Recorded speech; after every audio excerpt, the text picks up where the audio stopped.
Engaging in S with intoxicated people, you're putting yourself at risk. McLemore testified he encountered the alleged victim in the bathroom after some of her friends asked him to help move her to the couch because she was intoxicated. McLemore said he eventually fell asleep on that same couch and then woke up a few hours later with that woman's hands down his pants.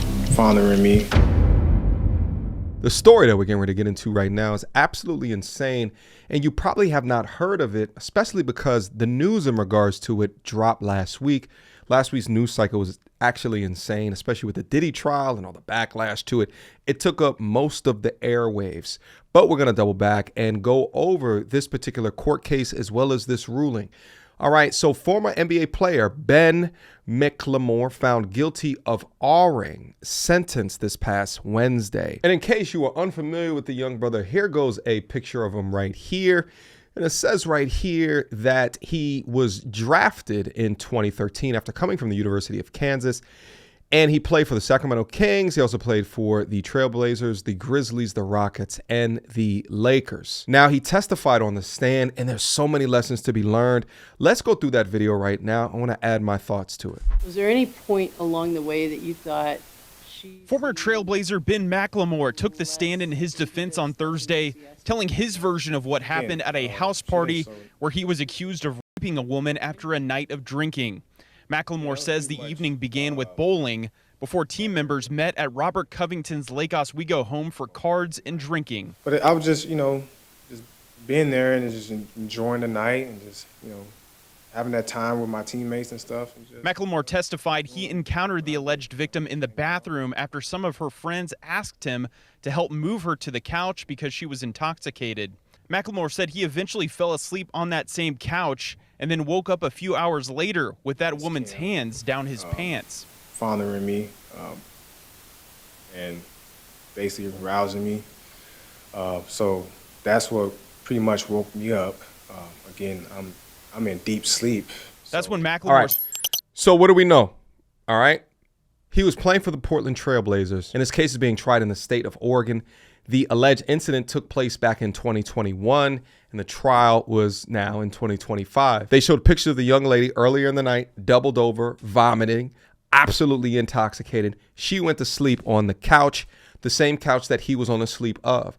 Now, the young brother was saying that the young lady woke him up in order to engage in some hanky-panky, and then he went to oblige. Pay attention.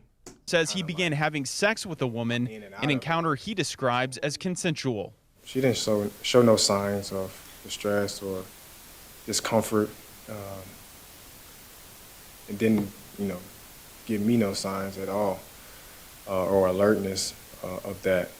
McLemore says that he and the alleged victim never spoke with each other before, during, or after the encounter, and he left Covington's house immediately after they had sex. During cross-examination, the prosecution argued the alleged victim never consented to sex with McLemore. You did say on direct it was one of the most terrible things I've ever done in my life. Right. Having sex with an unconscious woman would be one of the most terrible things, wouldn't it? I wouldn't say unconscious, but that moment was me leaving without saying anything was definitely a terrible one of the The trial will continue tomorrow here in Clackamas County with more experts and character witnesses expected to testify. Closing arguments could happen sometime next week. Back to you. Okay.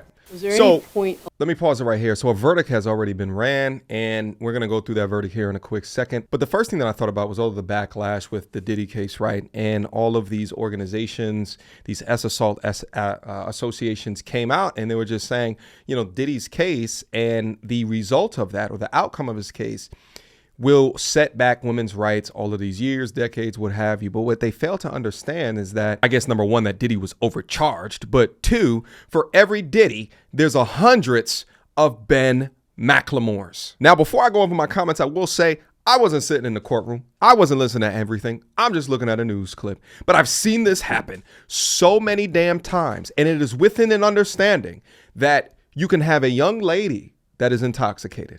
You can have a young man that is intoxicated. But as a man, you must now be responsible, not for their actions, but if they go back later and say that I never consented. Meanwhile, So many of these cases, it's the woman regretting the decision. Because notice what he said here. And this is so important that I want you guys to be able to focus on as well as you go off in life and you protect yourself. Number one, engaging in S with intoxicated people, you're putting yourself at risk. You're putting yourself at risk, and you must understand it. That's why I tell you guys, don't even bring them back to the crib. Don't even bring it back to the crib if there's any alcohol being involved, because they have the power to go back later and say, what did you do to me? Now, the other thing as well, when we talk about the lowering of risk to yourself as a man to help avoid these situations, because at the end of the day, it can happen with a crazy young lady who can just decide that I want to ping you on something. But what just happened? He said that he felt bad that he didn't really know the woman. The situation happened, and then he just got up and left. Okay. What could have led to this is that she felt bad afterwards because she did something with him, and then he failed to acknowledge her afterwards. So that led to regret. So my guys, you are increasing your risk to be held responsible for what could be potentially false allegations. False are allegations, which is some of the worst allegations that you can come across as a young man. But you are increasing your chance of these things happening if you are also not responsible for their feelings afterwards. I don't make the rules. I'm just letting you know how so many of these young men are getting set up. I don't think you should be partaking at all unless you get full, proper, written consent. And you damn sure don't need to be messing with these young ladies or taking them back to the crib or what have you if there's any alcohol involved. All right. Now, do I logically think that a multimillionaire is so S-deprived or is such a nuisance or a criminal to society that he would actively, knowingly go out of his way in a situation where he knows that there's not consent being given and risk his entire livelihood in order to get the insides of this vomiting, sloppy, overweight young lady? No, shit don't even pass the logic test. But there needs not be any logic to ruin your life. This sounds more like a case of she regretted after he ignored her or didn't acknowledge her. But let's move on to the decision. Guilty of the charge. Former Portland Trailblazer Ben McLemore showed little emotion after a Clackamas County jury found him guilty of rape following a 2.5-week trial. The jury convicted him on 3 counts: first-degree rape, first-degree sexual penetration, and second-degree sexual abuse. Prosecutor Scott Healy.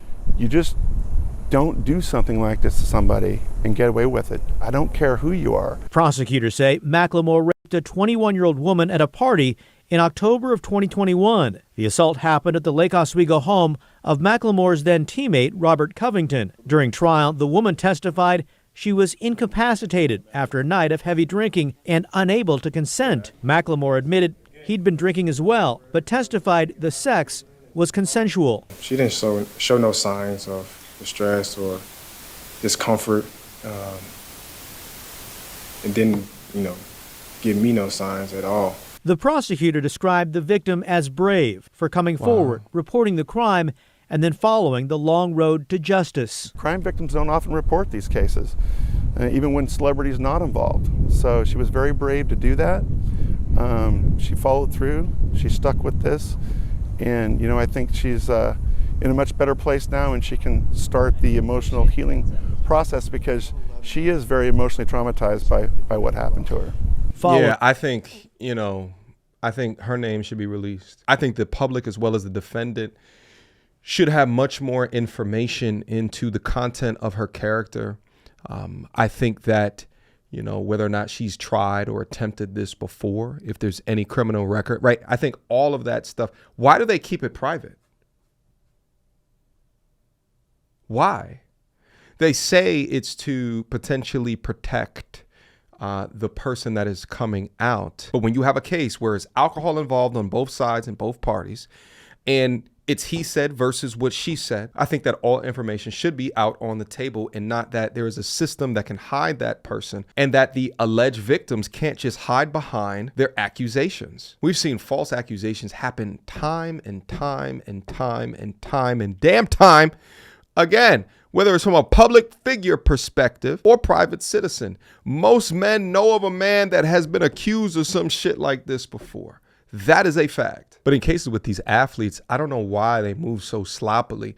And for that, a lot of these men got to take accountability for putting themselves in positions to get set up for the jukes like this. And I say that from the perspective that there's so many demon witch serpents that will go back later and regret it because they're not getting the outcome or conclusion that they came in for. And damn it, if they find out that you have millions in the bank account, then they may come from all of your shit. Following the verdict, sheriff deputies took McLemore into custody. The former Trailblazer, who once wore number 23 on the court, now has a new number. Ben McLemore is inmate 273-47953 in the Clackamas County Jail. McLemore will be back in court for formal sentencing on Wednesday. I think it's absolutely tasteless that it seems as though the news station is trying to be witty and shit by putting up his inmate number. But this is what it amounts up to. Even when given the opportunity to demonstrate exactly how this man is guilty and why the jury decided this, they can't even do that within the news report. And my guess is that because it really doesn't exist. The precedence that this is setting is absolutely ridiculous, because if you take it up at face value, damn, my desk is kind of messed up right here. Got my notes and everything. But if you take it up at face value, all right, you take everything up at face value, you have two people that engaged while intoxicated.